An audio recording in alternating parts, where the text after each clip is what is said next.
of Honduran civilians to the United States. We understand it is slowing over the last several weeks. What have you specifically done to stop that process? Bueno, este problema inició a agravarse y salió fuera de this problem got out of proportion from a year ago, and this has surprised us.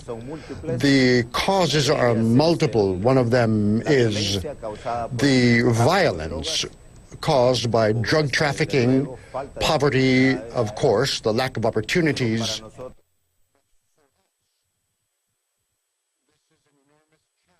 are you going to be saying to President Obama? What do you want from the U.S. president?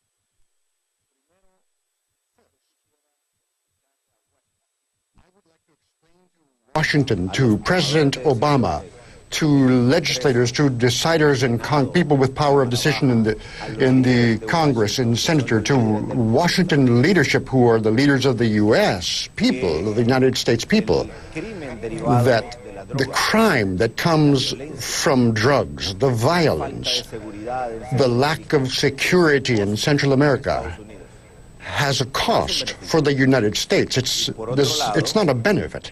And on the other hand, prosperity, a Central America with opportunities, a Central America in peace is a benefit to the United States and not a liability.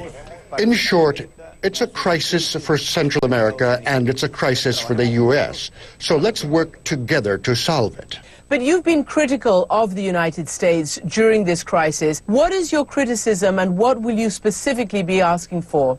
Bueno, yo asumí. Well, I have not even been in power for 6 months, Christian, but I've studied the problem that we have in Central America.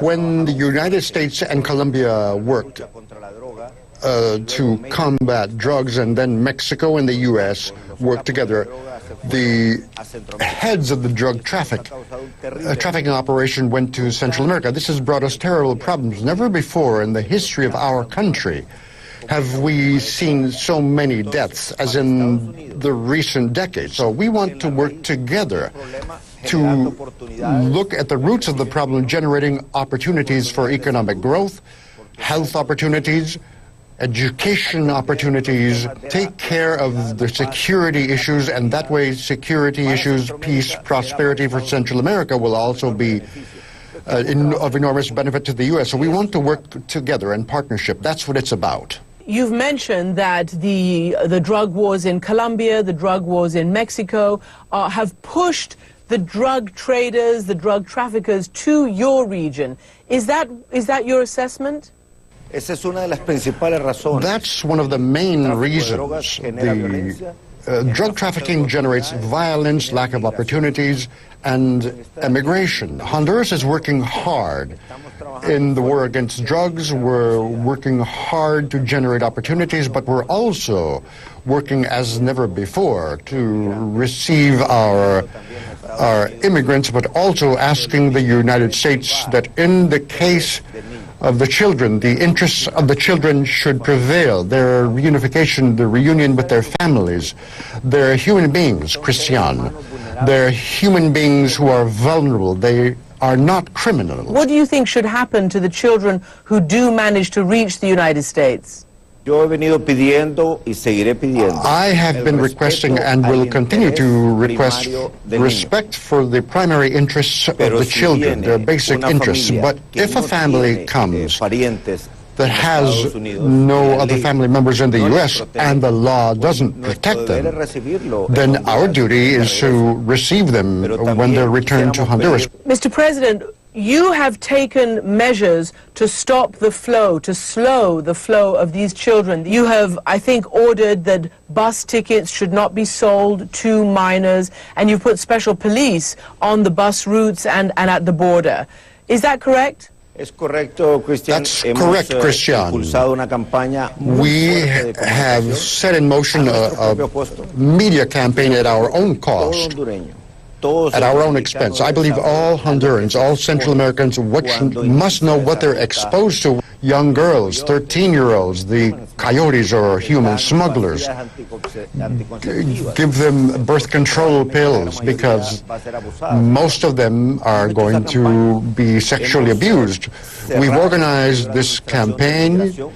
We have closed previous immigration institutions and created a new institution. We've also captured an important network of human smugglers and have also imprisoned people related to them from their positions in the state. And finally, you are a military man, and you have spoken about trying to bring security, including, quote, having a police on every corner. As you very well know, the United States has suspended some of its aid over the last several months. It views some of the policies as overly aggressive.